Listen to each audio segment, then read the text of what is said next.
Ya, terima kasih Anda masih bersama kami di Sudut Pandang. Saya akan ke Kak Seto. Kak Seto, bagaimana cara orang tua untuk bisa menjadi pengajar yang ceria, pengajar yang ramah terhadap anak-anak di rumah, Kak Seto?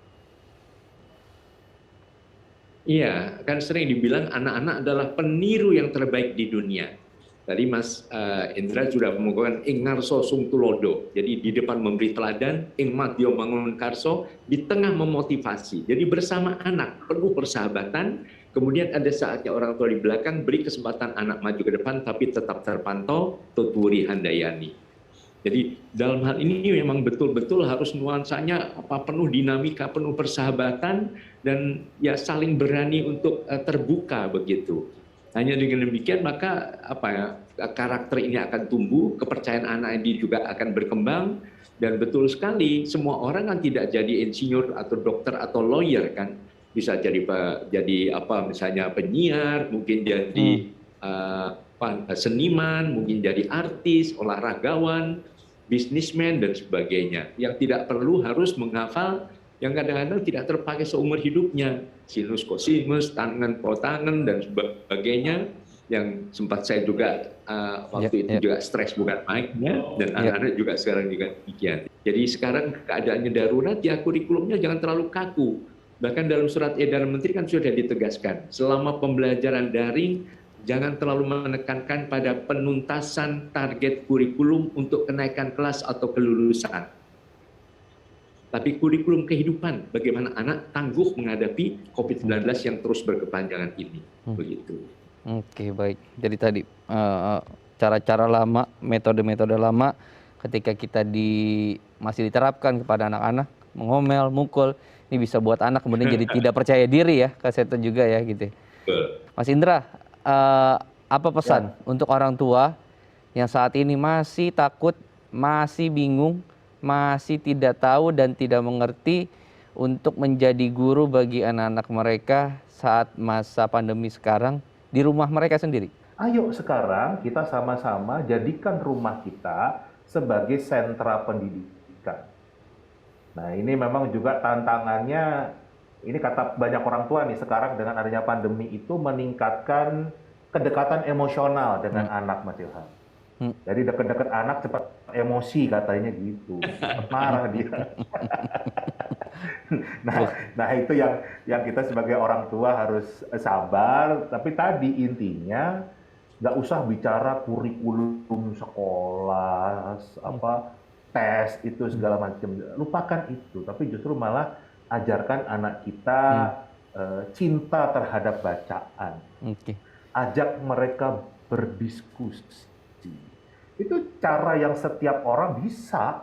Jadi nggak harus kuliah dulu untuk jadi guru baru bisa. Enggak, siapapun bisa untuk mengajarkan mencintai bacaan, kemudian diskusi, kan begitu. Nah, kalau anak terbiasa diskusi, itu mereka kemampuan kognitif mereka itu akan meningkat dengan cepat sekali.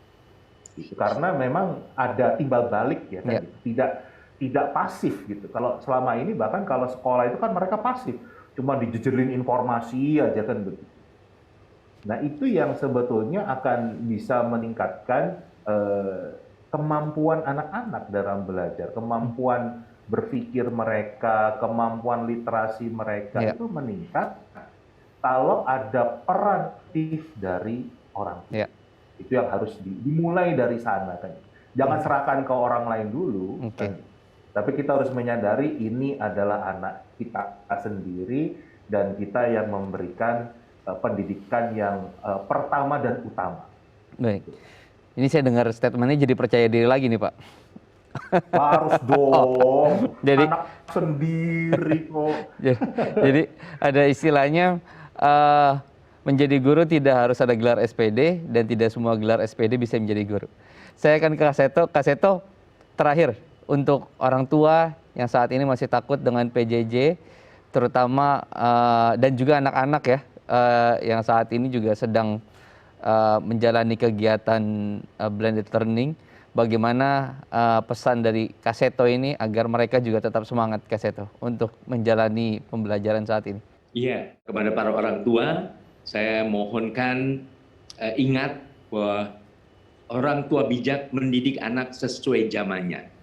Zaman sekarang zaman pandemi, tapi juga zaman teknologi internet, ya kita harus menyesuaikan diri. Dan kemudian supaya lebih sabar, para orang tua saya mohon mengambil gelar S3, yaitu sangat sabar sekali. Bahkan S5, sangat sabar sekali, selalu senyum. Seperti Mas Indra nih, selalu senyum. Nah, anak gimana nggak sejuk kalau berada di tengah ayah dan bunda yang selalu senyum. Dan kemudian yaitu pembelajaran, yang penting bagaimana belajar, sumber ada di mana-mana. Sehingga yang penting anak senang, belajar kan dari tidak tahu menjadi tahu, dari tidak bisa menjadi bisa. Mau kembangan dulu, belajar nyanyi, belajar nari, belajar gambar, belajar mengenai tumbuh-tumbuhan, mengenai mungkin di sawah, mungkin kalau anak di pantai juga bagaimana menangkap ikan dan sebagainya. Itu bagian dari proses belajar. Kalau itu semua dituni, anak PD, nah itu karakter akan terbangun dengan sangat baik sekali. Dan bangsa yang besar adalah bangsa bukan hanya menghargai pahlawan-pahlawannya seperti kata Bung Karno, tapi bangsa yang besar adalah bangsa yang mencintai dan menghargai putra-putrinya. Ini untuk menyambut masa depan. Oke. Terima kasih. Saya juga S2 sama kayak Pak Indra, selalu senyum. Karena pakai masker jadi tidak terlihat, Kak Seto. Oke. Terakhir Kak Seto ketinggalan tadi untuk anak-anak, apa pesannya Kak Seto? Oh ya, untuk anak-anak, untuk adik-adik, belajar yang efektif adalah belajar yang menyenangkan. Jadi ciptakan suasana gembira bersama ayah dan bunda. Ada humor, ada nyanyi. Kalau menghafal protozoa porifera, bukan hanya protozoa adalah protozoa hewan bersel satu. Nah, porifera apa? Porifera hewan yang berpori. Quilintera? Quilinterata hewan yang berongga. Cacing bahasa Latinnya, cacing itu ya vermes lah namanya. Menghafal sambil nyanyi juga bisa, sesuai dengan bakat adik-adik masing-masing. Jadi tetap percaya diri dan tetap semangat dan gembira dalam belajar. Terima kasih. Nah, jadi cukup jelas ya Pak Indra ya. Sudah diterapkan bagaimana mengajar dengan menyanyi Pak Indra? Iya. Boleh nanti satu segmen ya. Kita coba Pak Indra. Oke, baik. Terima kasih Pak Indra, Kak Seto terima kasih. Ini perbincangan yang sangat menarik, menambah inspirasi dan juga motivasi juga untuk saya dan juga untuk pemirsa. Semoga kita semakin percaya diri ya Pak Indra ya, sebagai orang tua untuk menjadi guru untuk anak-anak kita. Tanpa misalnya sekalipun kita memiliki gelar yang memang diharuskan untuk mengajar. Baik, terima kasih para narasumber, salam sehat, selamat menjalani aktivitas kembali. Selamat malam. Ya pemirsa, sudah perjumpaan kita hari ini di Sudut Pandang. Kita akan berjumpa lagi di Sudut Pandang pekan depan dengan tema yang berbeda. Saya Muhammad Syarif pamit, sampai jumpa.